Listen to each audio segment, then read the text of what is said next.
अस्तु।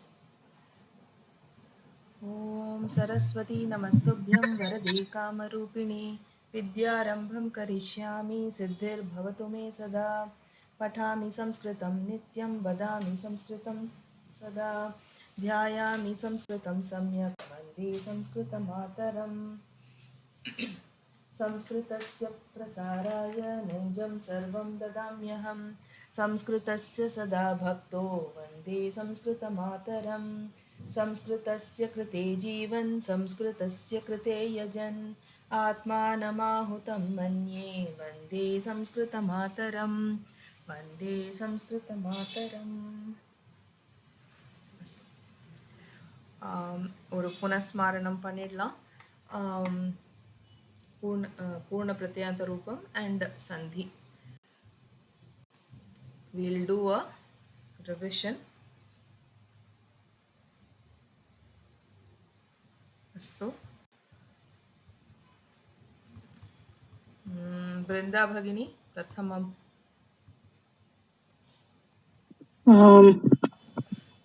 पंडितः. It is number 1 is given.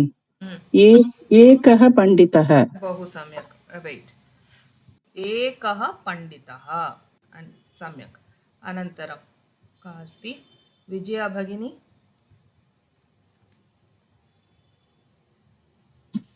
नमस्ते।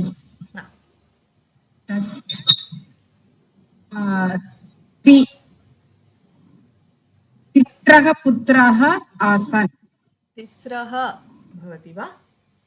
पुत्राः लिङ्गं किम्? पुत्राः पुल्लिङ्गं.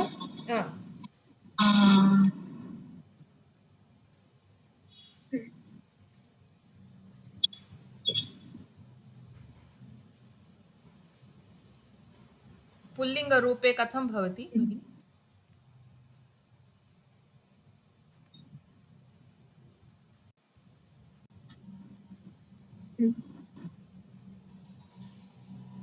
अन्य कोऽपि?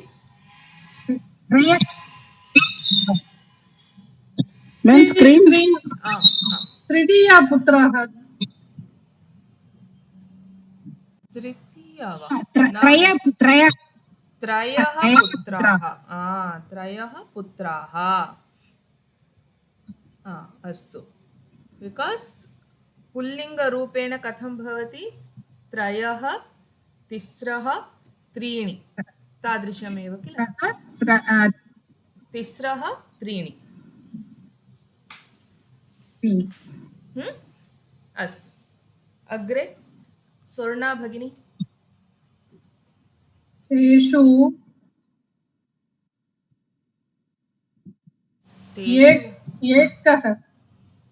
तेषु एकः पुत्रः वा?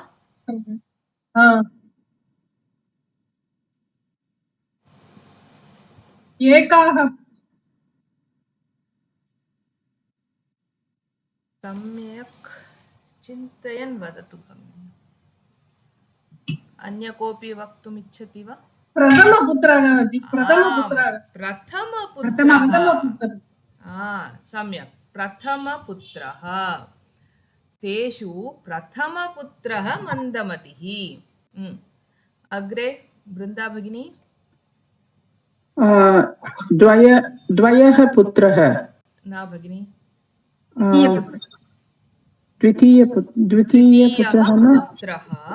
द्वितीयः पुत्रः. अलसः. अनन्तरं त्रयः. विजया भगिनी. तृतीयः पुत्रः. सम्यक्. तृतीयः पुत्रः बुद्धिमतः. एकदा पण्डितः तस्य एकं पुत्रं न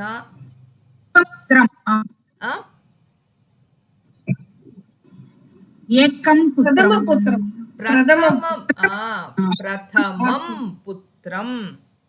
प्रथमं पुत्रं.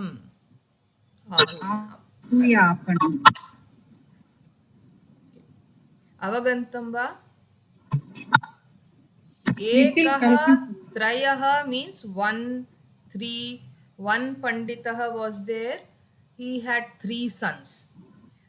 Out of them, the first one was like this, the second one was alasaha, the third one was buddhiman.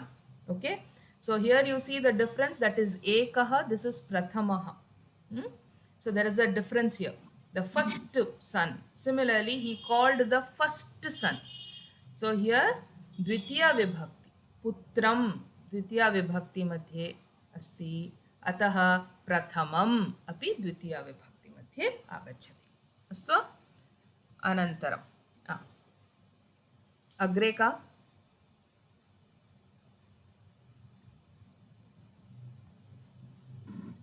नवतिथौ Ram किं भगिनी? नवमी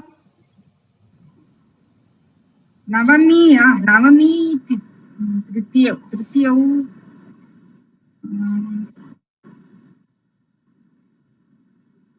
नवमः तृतीयौ तिथौ इति अस्ति. तिथौ लिङ्गं किम्? तिथौ पुल्लिङ्गं द्विवचनं न भगिनि, तिथौ लिङ्गं किं? स्त्रीलिङ्गं. स्त्रीलिङ्गं. विभक्ति किम्?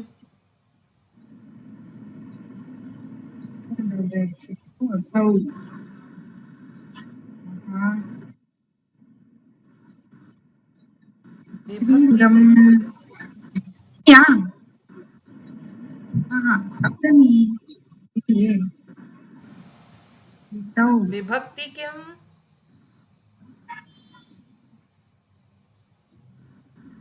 सप्तमी किल?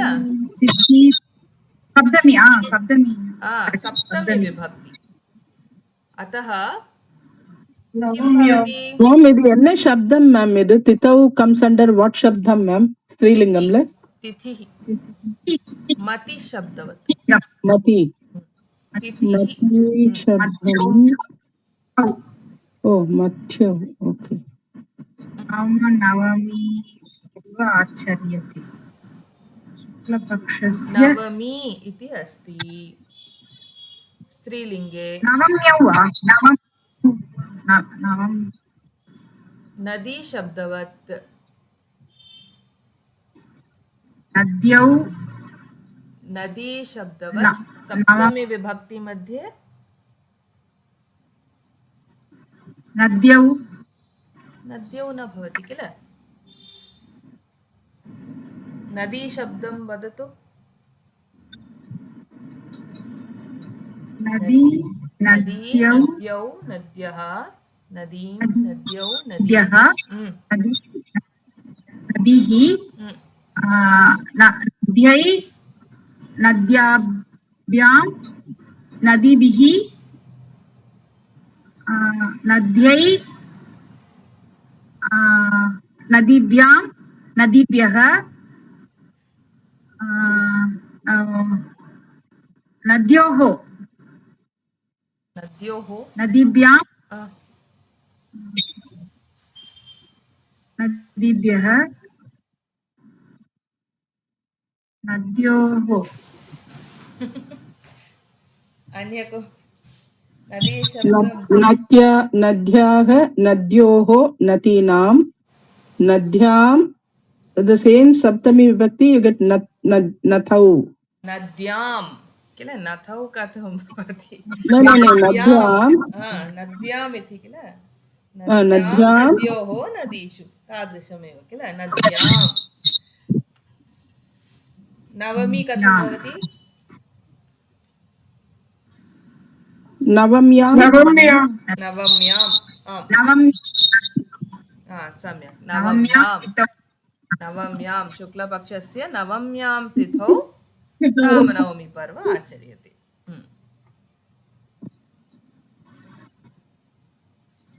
अनन्तरं स्वर्णा भगिनी. अस्माकं कस्य अस्माकं कारयानं. कारयानं किल? कार् भवति. राष्ट्रीयमार्गात् आगच्छति. राष्ट्रीयमार्गात् किं विभक्ति?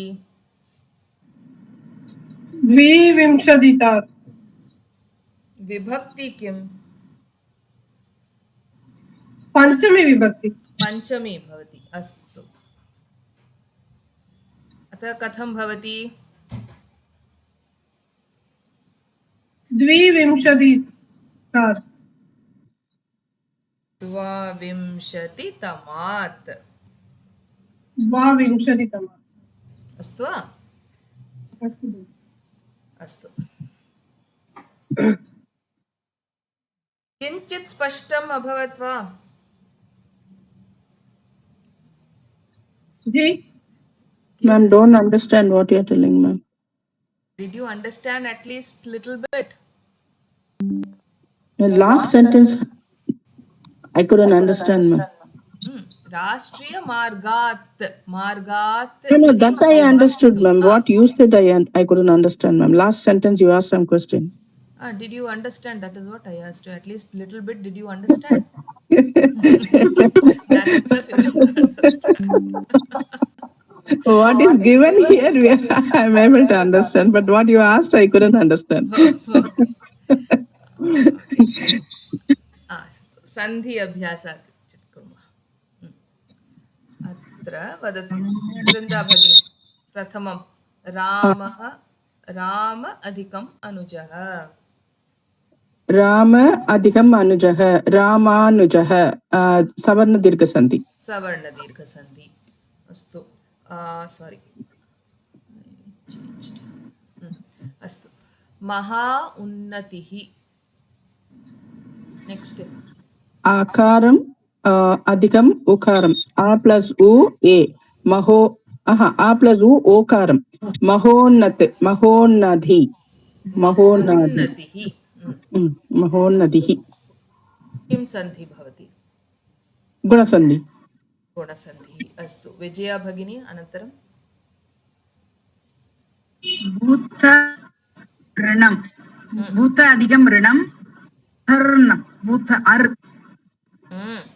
अर्। सम्यक्। अ अधिकं ऋ अर्, अतः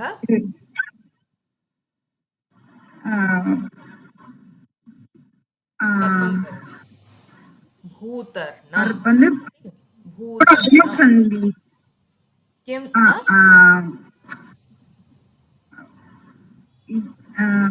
सारी अर् गुणसन्धिः। गुणसन्धिः एव। सूर्य अधिकम् उदयः इति भवति गुणसन्धिः। अकारः ऋकारः योजनेन अर् इति आगच्छति, अतः भूतर्णम्। अस्तु, अग्रिमम्। सूर्य अधिकम् उदयः सूर्योदयः आ अधिकम् उ ओ गुणसन्धिः। गुणसन्धिः। स्वर्णा भगिनी पञ्चमम्। श्लोक अधिकम् अर्धन् अर्धेन अर्धेन अर्धेन आ अधिकम् आ दीर्घम् आकारं सवर्णदीर्घसन्धि श्लोकार्थं श्लोकार्धेन श्लोकार्धेन श्लोकार्धेन। अनन्तरं सन्धि विच्छेदं प्रथमं। लम्बोदरः लम्ब अधिकम् उदरः आ अधिकम् ओकारं गुणसन्धि लम्बोदरः। बहु सम्यक्। अस्तु, कुत्रापि अपि वदतु। कुत्र अधिकम् अपि कुत्र अधिकम् अपि सन्धि किम्? आ अधिकम् आ कुत्रापि सवर्णदीर्घसन्धि। सवर्णदीर्घसन्धि। बहु सम्यक्। वृन्दा भगिनी राजेति वदतु। राज प्लस इति राजेति।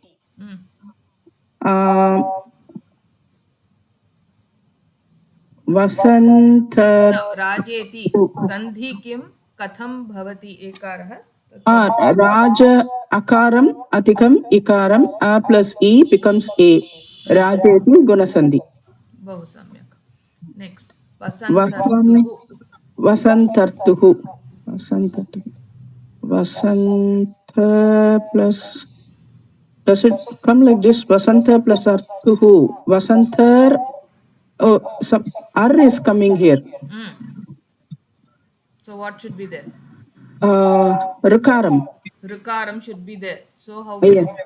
how will you split? Vasanta plus true. No, ma'am, I don't know. Please tell me. Right. You know it. Do it. Vasanta, right. Akaram has Vasanta. already come. Vasant Then artuhu. Vasantartuhu. Is it rutuhu? Rituhu. Vasanta adhikam Rituhu. Vasanta Plus Rituhu. yeah. A plus Adhikam Vasantartuhu. Okay. adhikam R ar. Become ar. Okay. अतः वसन्तर्तुः विजया भगिनी महोत्सवः महा अधिकम् उत्सवः उ becomes ओ योजनेन ओ गुणसन्धिः महा उत्सवः बहु सम्यक् अस्तु so this much is clear at least. Yes ma'am. Okay, so very clear. We'll go to the next one. Where is my parichaya book? Okay.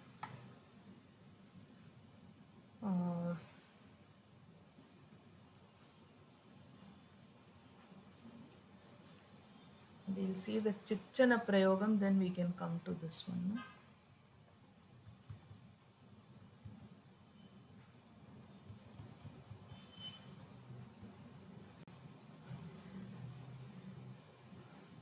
Just a second, I'll take out the Chichana Prayogam.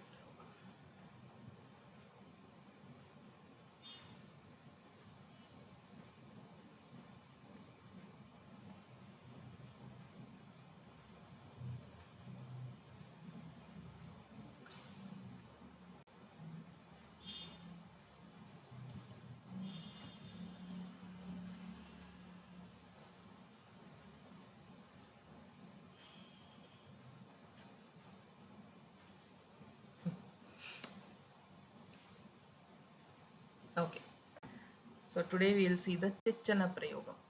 So Chichana Prayogam is something like now we say Balakaha Gachati. Okay, a boy is going. Balakaha Gachati. I'm asking you, who is that boy?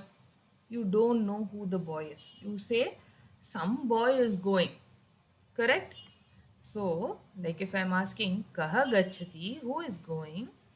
So, some boy is going. I'm saying, who is that boy? You are saying, I don't know who that is. Some boy is going. So, when we don't know something and we just say some boy is going, then we use this Chit Chana Prayogaha. Okay. So, we can say Kaschit Balakaha Gachati. Kaschana Balakaha Gachati. Okay, it means some boy is going. Both of the sentences mean the same. Kaschit or Kaschana both mean the same. So kaha gachati, kaschit balakaha gachati, kaschana balakaha gachati. Balika gachati. Same way. In all the three lingams we can say this. So ka gachati, kachit balika gachati, kachana balika gachati. So in pullingam kaschit balakaha gachati. In Strilingam, we will say Kachit Balika Gachati. In Napunsakalingam, Kim Gachati, Kinchit Vahanam Gachati. Some vehicle is going. So here, how is this meaning coming? Some boy is going. Some girl is going. Some vehicle is going. I don't know what that vehicle is or what it is. Something is going, so I am saying that some Vahanam. I know that it is a vehicle. So I'm saying some vehicle is going. You understand? So when you don't know something, okay, we say all these things. No, sir, somebody came, somebody did something, sometime I did something. So you do that kind of a usage is for Chichana Prayogam. So here, Chit and Chana, Chadvau api avyaya shabdau staha. Both of these words, Chit and Chana, Both are avyaya shabda. It means both are indeclinables. Okay. Chit jana etayoho dvayoho artham samanam. The meaning is the same for both of them. एतेषां योजनं केवलं किं शब्दस्य विविधरूपैः सह एव करणीयम्. So you do this yojanam, that is you add this chit and chana, this avyaya padams, to only the kim shabdas. We know the kim shabdas, right? Kaha, ka, ke, all these things, kau, ke, kaschit, all these things are kim shabdam. We have seen all the kim shabdams we know. So this chit chana can be added to the kim shabdam only. Okay. So like kaschana, kechit, kachana, kutrachit. Okay. All these things. Then kim shabdaha visheshana shabdaha. So this kim, we use it as a visheshana shabdam. So as the rule says, ataha tat visheshasya lingam vachanam vibhaktim cha anusarati. So this kim shabdam is a visheshanam. So obviously it will follow the lingam vachanam vibhakti of the visheshya padam, isn't it? That we have already seen. Visheshanam will always follow the visheshya padams, lingam, vachanam and vibhakti. Okay. So this is usually used when something is not very spashtam na bhavati. So anishchitarthakam, something bhavati. Then only we use this chitchana prayogam, something, somebody, all these things when we want to say, we use this. This much is clear to everyone? Yes, ma'am. Okay. Yes. So now let us see. In chitchana prayogam, you know this. In ekavachanam, pullingam, what do we say? Kaha. In prathama vibhakti, it is kaha. Dvitiya vibhakti, kam. Tritiya, kena. Chaturthi, kasmai. Panchami, kasmat. Shashthi, kasya.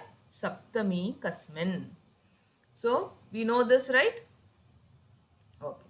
Now, this are the kim shabdam, pullingam, ekavachana shabdam. Now, we'll see how this is going to become the chitchana prayogam. How will we use this? Okay, in the chitchana prayogam. So, with chit, it will become kaha will become kaschit. Kam, dvitiya vibhakti, kanchit. Kena, kenachit. Kasmai, kasmaichit. So you just have to add the chit and the chana. Okay. Kasmat, kasmachit. Kasya, kasyachit. Kasmin, kasminschit. Okay. Yeah, the spelling you have to see. There is the anuswaraha, and then you have a shakara over here. Similarly, you have a shakara here, you have a inj over here. So these are spellings that you have to see. Here, cha, chit, kasmat, kasmat, chit is there. Okay, so these spellings we have to see. The same we can use it using with the chana pratyam. So it becomes kaschana, kanchana, kenachana, kasmanchana, kasmachana, kasyachana, kasminchana. Meaning is the same. Doesn't matter if you use chit or chana. Anything you can use whichever you are comfortable with. Until and unless specifically mentioned. Okay. So for kaha, it is what? One of you read. Kaha, it is kaschit. For kam, it is kanchit. Kena is kenachit. It is kanchit. Sorry, correct. Kena is kenachit. Kasmai is kasmaichit. Kasmat, kasmachit. Kasya, kasyachit. Kasmin, kasminchit. Chana pratyaya. Chana prayogam api. पठतु विजया भगिनी पठतु. कश्चन कञ्चन केन केनचन कस्मै कस्मैचन कस्मात् कस्माच्चन कस्य कस्यचन कस्मिन् कस्मिन् Kasminchana. Kasminchana. Okay, very nice. Similarly, it is there for Napunsakalingam also. Only the first two is going to change. The rest from Tritiya till Saptami, it is the same as Pullinga Shabdam. So, Kim will become Kinchit. Prathama and Dvitiya both same. So, Kinchit, Kinchit, Kinchana, Kinchana. All the others will remain same. Kenachana, Kenachit, Kasmaichit, Kasmaichana, Kasmachit, Kasmachana, Kasyachit, Kasyachana, Kasminchit, Kasminchana. Okay. So, Napunsakalingam is same. So, here, this is a small trick that you can learn. Like, if there is a Visargaha, okay, like we saw Kaha. If it is there, then you will have ish. Okay, instead of the Visargam, you can put a ish over there. Okay, you will put a ish. So, Kaha becomes Kaschit. Okay, if there is a im in the end, you will have a inj. Okay, like we have Kim, Kinchit, inch come. Instead of im, inch will come. If there is a nakaraha, you will have a anuswaraha and a shakaraha. Okay, you will have anuswaraha and shakaraha, like in kasminchit.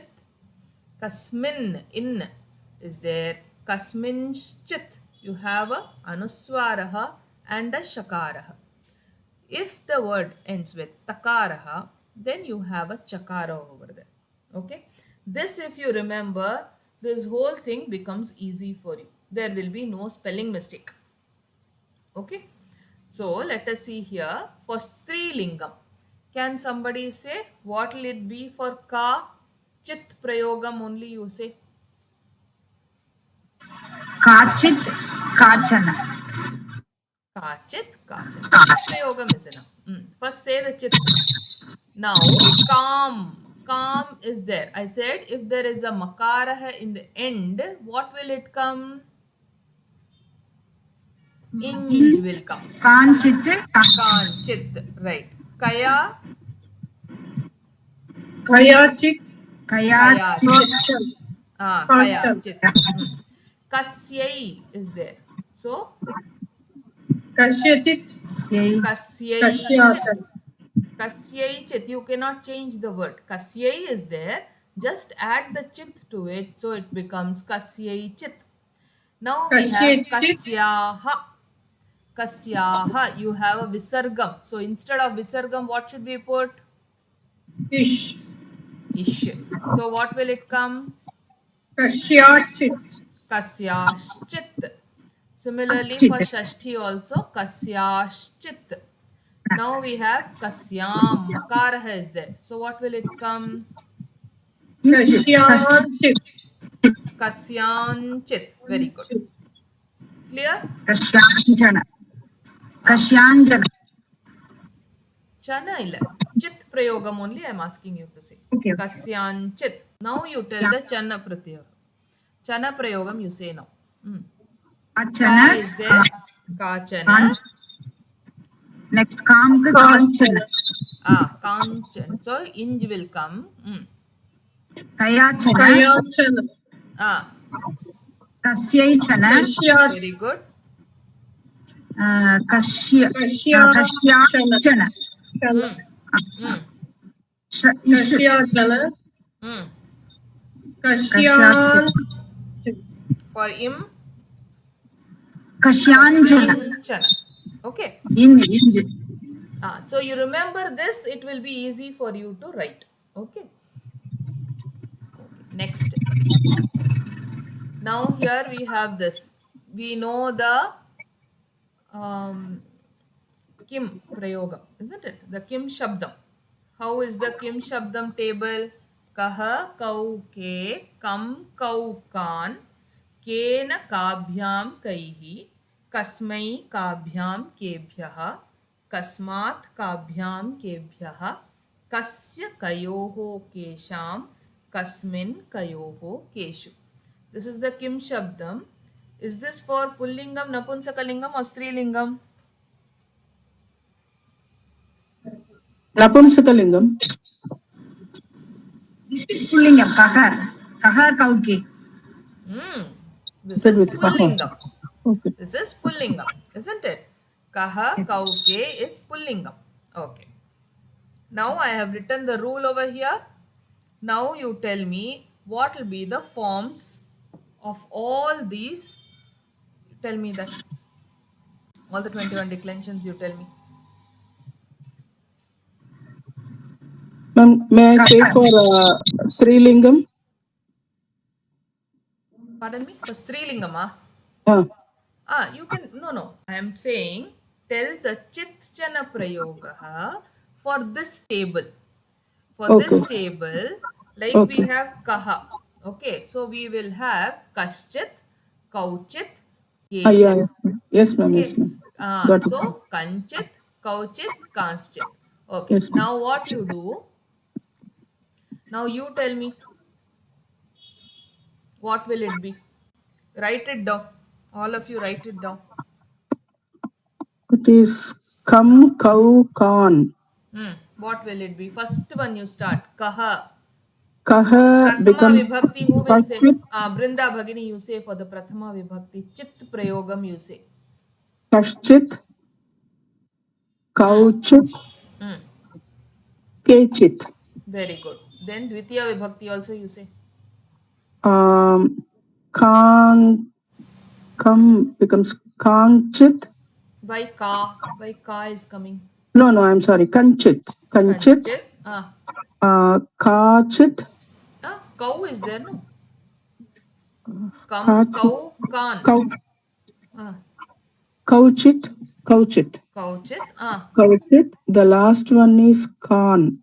Nakaram is there, so it will become Anuswaraha and Shakaraha. So it will become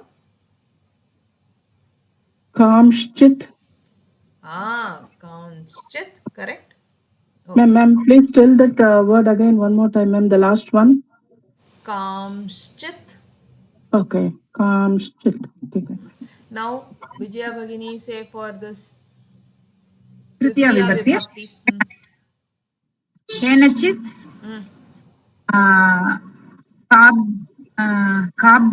Kabhyanchit. Inchit. Very good. Kabhyanchit. Very good. Write down all of you. Kaishchit. Visargam. Kaishchit. Chan also I have to tell or? No. You tell the fourth Vibhakti. Only Chit Prayoga. Fourth Vibhakti. Kasmai Chit. Kabhyanchit. Kebhyash. Kebhyash. Bahu samyak. Swarna Bhagini. Kasmat chit. Kasmat it asti. So what will it become? Cha. So Kasmat chit. Kasmat chit. Kabhyan chit. Kebhyashit. Visargamita. Kebhyashit. Samyak. Kashyachit. Kayochit. Keshanchit. Anchit. Samyak. Shamla Bhagini. Yes, miss. Kasminchit, Kayochit, Keshuchit.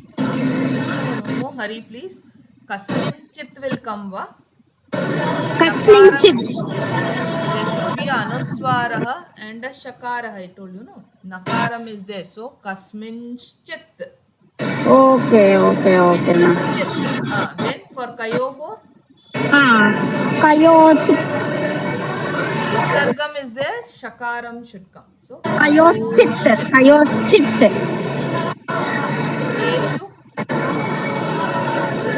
Keshuchit. Samyak Bhagini. Thank you, ma'am. Brinda Bhagini. हाँ जी. Okay so चन प्रत्ययं प्रयोगमपि वदतु कश्चन, सम्यक् कौचन, केचन, केचन अस्तु कंचन, काचन, का कडेयदु कौ I'm sorry, कौचन, काश्चन, कांश्चन कांश्चन नकारः अस्ति किल ओके ओके, अनुस्वारः शकारः कांश्चन, कांश्चन ओके, कांश्चन, केनचन, काभ्याचन, काभ्याञ्चन इञ्ज् मकारः अस्ति चेत् इञ्ज् आगच्छति काभ्याञ्चन काभ्याचन, केभ्यचन, सारी केषुचन, केशचन, केभ्यः किल केन केन काभ्यां कैः अथवा केन मैम द थर्ड वन तृतीया कैः अस्ति किल कैः कैश्चन कैश्चन कैश्चन कैश्चन अस्तु स्वर्णा भगिनी कस्मैचन काभ्याञ्चन केभ्यश्चन अस्तु कस्माच्चन काभ्याञ्चन केभ्यश्चन विजया भगिनी कस्यांचन कस्यचन कयोश्चन केषाञ्चन कस्मिंचन कयोश्चन केषुचन बहु सम्यक् अनन्तरं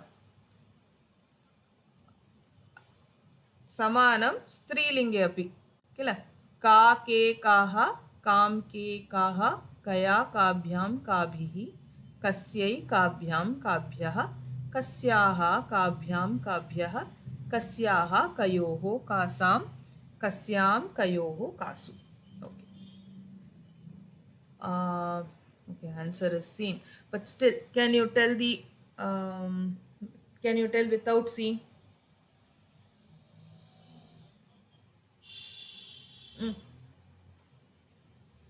विजया भगिनी श्यामला भगिनी वदतु Miss, I am in function. It will be disturbance for you if I will on. अस्तु विजया भगिनी वदतु अस्तु विजया भगिनी वदतु काचित् केचित् काश्चित् काञ्चित् केचित् काश्चित् कयाचित् काभ्याञ्चित् काभिः काभिश्चित् बहु सम्यक् कस्यैचित् काभ्याञ्चित् काभ्यश्चित् कस्याश्चित् काभ्याञ्चित् काभ्यश्चित् कस्याश्चित् कयोश्चित् कासाञ्चित्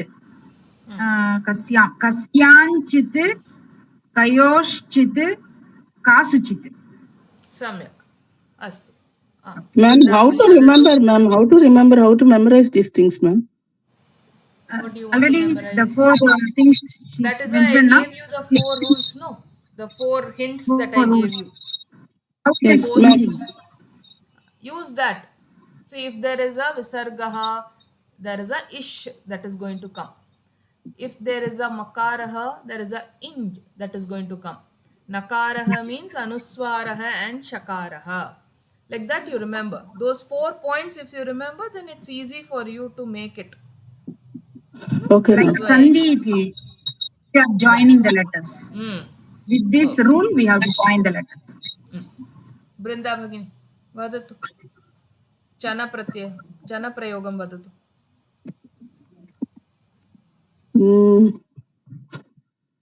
काचन Mm. केचन Mm. काश्चन Samyak. काञ्चन Ah. काचन Ka kar. Ka illa. केचन Mm. केचन काश्चन Mm. कयाचन Mm. काभ्याचन काभ्यांचन मकारः अस्ति इञ् आगच्छति काभ्यांचन काभ्याञ्चन काभिश्चन काभिश्चन विसर्गः अस्ति अतः शकारः काभिश्चन कस्यैचन आ, काभ्याञ्चन काभ्याञ्चन काभ्यः विसर्गः अस्ति अतः काभ्याश्चन काभ्यश्चन काभ्यश्चन काभ्यश्चन आ, कस्याचन कस्याश्चन शकारः विसर्गः अस्ति अतः कस्याश्चन कस्याश्चन काभ्याञ्चन काभ्याश्चन काभ्यश्चन काभ्या नास्ति किल काभ्यश्चन काभ्यश्चन कस्याचन कस्याश्चन शकारः ओके कस्याश्चन कयोचन कयोश्चन कयोश्चन शकारः कसा कासां कासाम् इति भवति अतः मकारस्य स्थाने इञ् अतः कासाञ्चन कासाञ्चन कस्याञ्चन कयोश्चन कासुचन सम्यक् तदेव अस्तु चिच्चनप्रयोगं किं शब्दं भवति चेत् वयम् उपयोगं कर्तुं शक्नुमः समानं सप्तककाराः भवति चेदपि तेन सह अपि वयं प्रयोगं कर्तुं शक्नुमः सप्तककाराः के किं कति कथा कुतः कथं किमर्थम् का उक्तवती विजया भगिनी वा वदतु किं कुत्र कति कथा कुतः कथं किमर्थम् तदेव सम्यक् अस्तु अत्र अपि समानं किं भवति चेत् तस्य चिच्चनप्रयोगः भवति किञ्चित् कुत्र अस्ति चेत् कुत्रचित् कति कतिचित् कदा कदाचित् कुतः कुतश्चित् कथं कथञ्चित् किमर्थं किमर्थञ्चित् अस्तु वा सो किञ्चित् मीन्स् समथिङ्ग् न किं so somewhat something okay kutra somewhere kati when we say how much so that according to the quantity some quantity we are talking about okay kada sometime like that kutaha from somewhere katham somehow then kimartham kimartham api tadeva for something no like that so this is we can use this along with the saptakakaraha chichana prayoga astu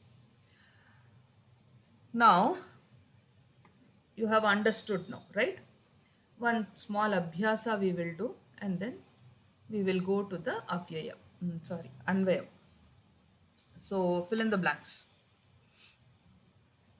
first one Sorna Bhagini, वदतु.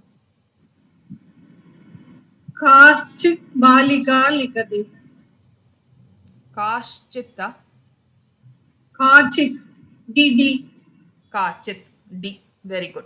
So D. Okay. Next. प्रकोष्ठे जलं जलम् आगच्छति So in the room, काञ्चित् in the room, from somewhere water is coming. How will you say? From somewhere. कुतश्चित्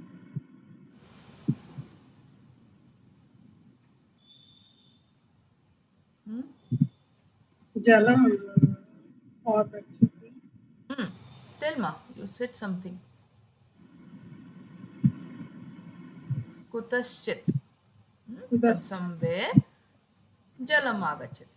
Prakoshte kutaschit jalam agachati. Okay Astu. Rama Vijaya Bhagini vadatu. Rama. Rama dash महिलया सह गच्छति महिलया रमया तृतीया विभक्ति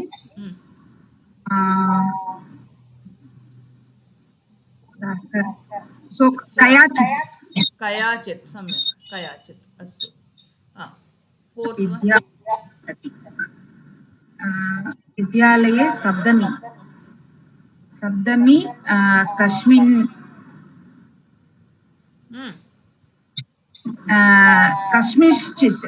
कस्मिंश्चित् सम्यक् अनन्तरं बृन्दा भगिनी डैश अहं ग्रन्थालयं गच्छामि अहं ग्रन्थालयं sometime I'll go. Okay, that's what it means. Sometime I'll go. So what will it come?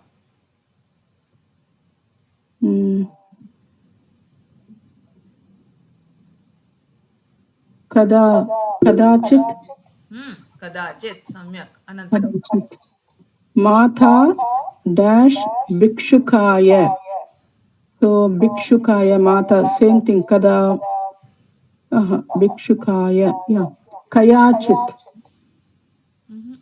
माता कस्याचित् right कयाचित् is also wrong okay भिक्षुकः पुल्लिङ्गरूपं भवति भिक्षुकाय विभक्ति किम् oh भिक्षुकाय is सप्तमी षष्ठी पंचमी विभक्ति ददाति अस्ति किल चतुर्थी विभक्ति चतुर्थी विभक्ति किं शब्दस्य चतुर्थी विभक्ति कथं भवति रामशब्दं किं शब्दस्य चतुर्थी विभक्ति किं भवति पुल्लिङ्गरूपं माता भिक्षुकाय Ma'am, I don't understand the question. भिक्षुकः is pullingam chaturthi vibhakti, right? Hanji. What is the chaturthi vibhakti form of kim? Kim shabdam. Oh, okay. For kim shabdam, one second. Kasmai, samyak, kasmai. So it will become? Kasmai chit. Correct, kasmai chit. Very good. Kasmai chit. Astu. Next, okay, Shamla Bhagini will not be able to say. Next, Sorna Bhagini. अस्मिन् विषये वाक्यानि लिखत कानिचन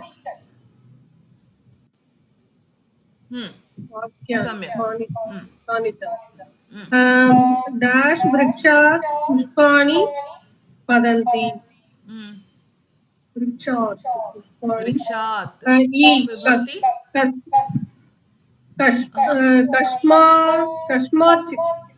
कस्माचित् विभक्ति एनदे what is the vibhakti panchami vibhakti samyak okay clear yes sir okay so We'll do the Anvaya.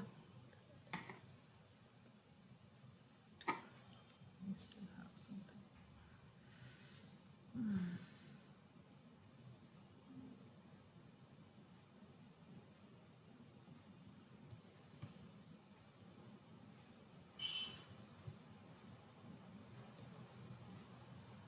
Okay, we'll do Anvayam.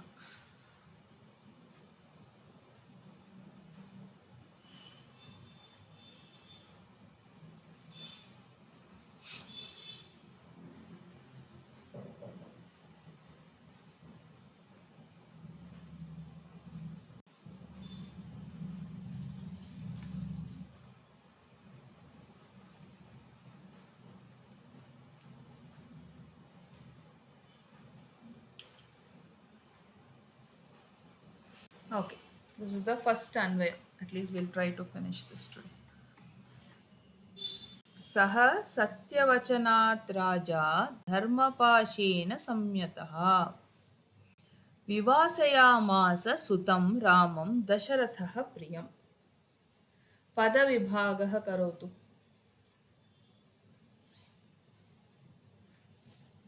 का करोति पदविभागः? बृंदा भगिनी करोतु. विजया भगिनी करोतु.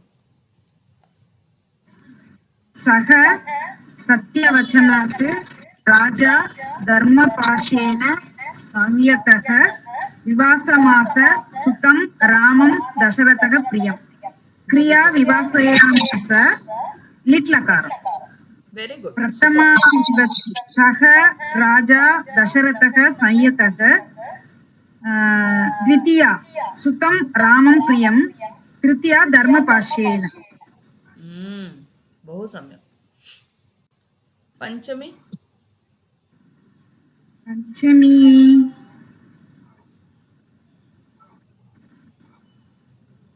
सत्यवचनात्. अस्तु. सत्यवचनात्. Clear. This is clear. So kriya padam is vivasayamasa. This is a litlakara roopam. Vivasayamasa. Then saha. From the first word you see pada vibhagaha we have done saha. Saha is prathama vibhakti. Satyavachanat panchami vibhakti. राजा प्रथमा विभक्ति. धर्मपाशेन तृतीया विभक्ति. संयतः is again प्रथमा विभक्ति. विवासयामास, this we just now saw, it is the kriya padam litlakarah. सुतं द्वितीया विभक्ति. रामं द्वितीया विभक्ति. दशरथः प्रथमा विभक्ति. प्रियं द्वितीया विभक्ति. Astu. So now that you know this, what is the Anvayah? Satyavachanat dharmapashena sanyataha saha raja dasharatha priyam sutam ramam vivasayamasa. Okay. Now, what is the meaning? Meaning is satyavachanat pratipadartham. सत्यवचनात् इत्युक्ते सत्यकथनशीलः इति कारणात्. सः सत्यमेव उक्तवान् अस्ति. अस्तु. So he always speaks the truth. He was very truthful person. So that is why this is satyavachanat. Then dharmapashena sanyatah. So dharmapashena dharmaniyamena dibbaddha. So he was bound by the dharma. Okay. So he was bound by dharma. Then saha raja dasharatha. So saha nrupaha dasharatha priyam sutam ramam priyakaram putram ramam vivasayamasa nirvasitavan vanam prati preshitavan iti artham bhavati. So what is the artham, tatparyam here? So what happens here? Dasharatha was first of all, we saw that he was very happy that he is going to coronate his son Rama, who was a very brave person. We had seen all the qualities which was given for Rama. We saw that. Then what happened? Then Kaikeyi asked for the two boons, and the boons were that Rama should go to the exile and Bharata should be coronated, right? So now we are talking about how Dasharatha felt about this. See, Dasharatha, he loved his queen a lot. That is why he gave her the Varadvayam, the two varams, two boons that he gave. He was a very truthful person. So, whatever he said, or if he has promised something, it was his duty to abide by it. So that is why he is called a Satyavachanat. So he was a truthful person to whatever he said. But at the same time, this was really very difficult for him to do. Why? Because he loved his son very much. And he knew that Rama was the one who should be coronated because he had all the qualities that was required to be a king. So, but he could not make him the king now. He has to ask him to go away. So he's very sad about that. Okay, but still he did that. Okay, that is what we are seeing here.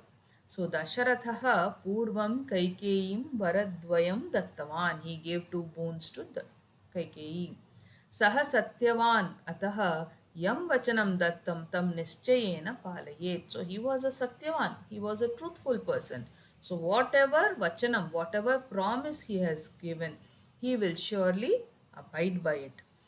Saha dharmajalena baddha iva abhasat. He felt like he was bound by dharma now. Okay. Yato hi kaikeyaha yachanam bahu krooramiti amanyata kintu vachanasya nirvahanam tu nischayena karaniyam. Even though he felt it was very, very cruel of Kaikeyi to be asking something like this, but still he had to abide by it, he had to do it, he had to send Rama to exile. अतः बहु दुःखितः दशरथः तं प्रियं पुत्रं रामं निर्वासितवान्. So with very heavy heart, what he did, he asked Rama to go to exile. He sent him to the forest. यद्यपि रामः तस्य प्रियः पुत्रः आसीत् तथापि सः धर्मं सत्यं च पालयितुं रामं वनं प्रति प्रेषितवान्. So even though Rama was very dear to him, but still what he did, because he was a dharmavan, he was a satyavan, okay, so because he had to abide by the dharma and the satya, so that is why he sent Rama to the vana. Okay, clear? Begini. We'll go to the next. Anvayaha 2. Okay. Oh, I didn't put this. Okay.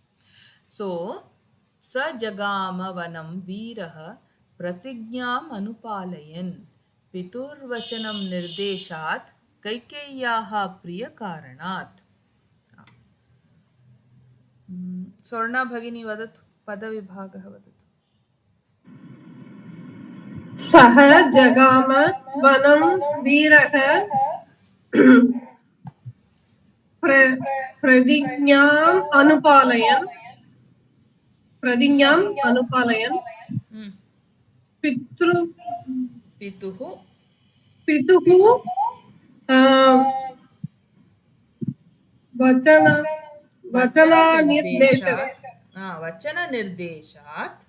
वचननिर्देशात् कैकेय्या प्रियकारणात्.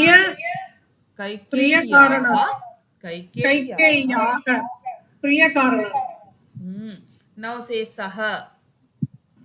What vibhakti? सः प्रथमा विभक्ति.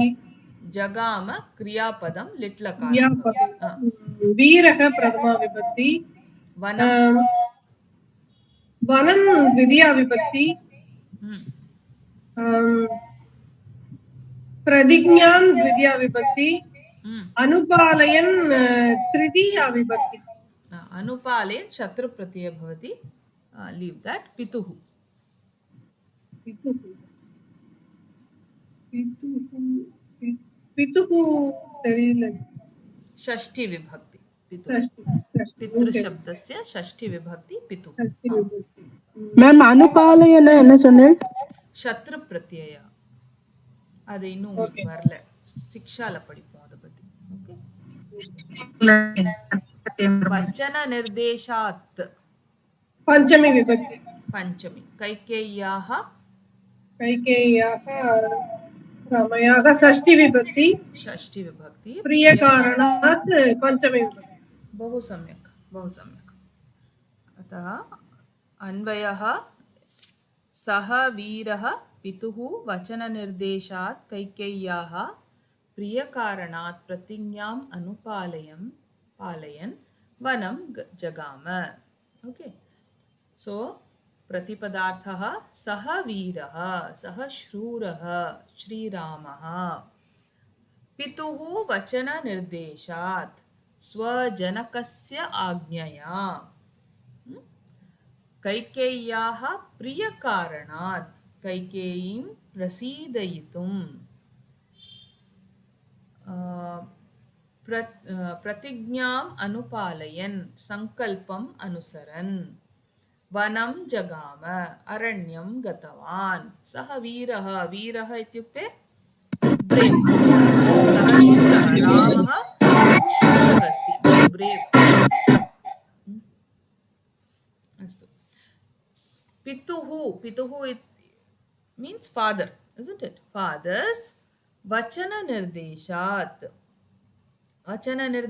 इत्युक्ते whatever his father had commanded whatever his father had ordered okay so that is what vachananirdeshat kaikeyaha priyakaranaat so it means kaikeyi to please kaikeyi okay pratignyam anupalayan so sankalpam anusaran pratigyam anupalayan ityukte pratignya is what vow okay the promise the vow that you have done okay then anupalayan means by to follow that to whatever his father has given as the promise he wants to follow that okay he does not want to leave it so he wants to observe it then vanam jagama so he goes to the forest aranyam gatavan goes to the forest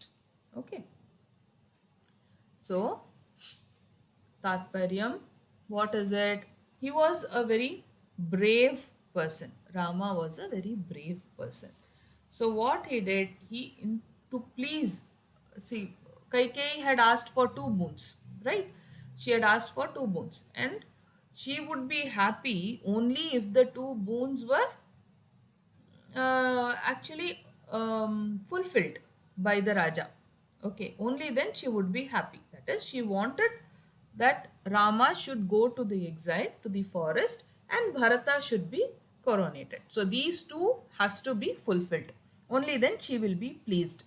So to please her and to keep his father's promise, to please Kaikeyi and to keep his father's promise, what he did, he observed or he followed his father's the instructions, the order, and he went to the forest. He never said, I will not go, I will not do this. But he respected his father so much, and that is why he left for the forest. Okay, so that is what is here. Ramah Dasharathasya Vidheyaha Putraha Asit. It was a very nice word. Yatha Pita Uktavan Tatha Eva Ramah Kritavan. So whatever his father said, he would do exactly the same. Kaikeyi Purvakale Dattam Varadvayam Dasharatham Prishtavati. Okay, whatever she had asked for the 2 boons. Raja Dasharatah Satyavan Dharmagnyah cha Atah Saha Dukkhena eva Priyakaram Putram Ramam Aranyam Gantum Kathitavan. So he asked him to go.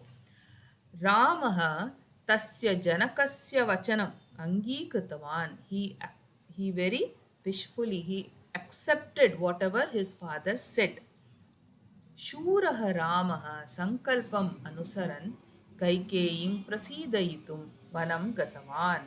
So this brave Rama, what he did, he followed his father's order, and to please his mother Kaikeyi, he went to the forest. Okay, that is what is given in this. Clear? Yes, ma'am. Okay, this last one part we have श्लोकः शमी शमयते पापं शमी शत्रुविनाशिनी अर्जुनस्य धनुर्धारी रामस्य Priyadarshini. So this is very simple one. This Shami is a name of a tree. So this was very dear to Arjuna and Rama. Dhanurdhari. Dhanurdhari Ramasya. That is, Arjuna also wielded a bow. Rama also wielded a bow. So both of them were Dhanurdhari. So this was very dear to them. So what does this do? Shamayate papam. So all the papam, that is all the sins, are destroyed. Shami Shatru Vinashini, and it also destroys the enemies. It is a Shatru Vinashini, and it also wards off all the papam that we have done. So this it's written that Shami tree is very dear to Arjuna and Rama, who wields a bow. It destroys one's sins and enemies. There is the practice of distributing Shami on the day of Vijayadashami. On the day of Vijayadashami, they distribute the Shami, and the above shloka is recited on that occasion. On the Vijayadashami day, when you are distributing the Shami, at that time, this shloka is recited. Okay, simple. Ma'am, what? Kindly read the second sentence one time, ma'am. Which one, ma? In this अर्जुनस्य shloka, धनुर्धारी रामस्य Priyadarshini. Dhanurdhari Ramasya. Okay, ma'am. धनुर्धारी धनुर्धारी रामस्य प्रियदर्शिनी. शमी शमयते पापं शमी शत्रुविनाशिनी अर्जुनस्य धनुर्धारी रामस्य प्रियदर्शिनी. अस्तु? Thank you, ma'am. Okay.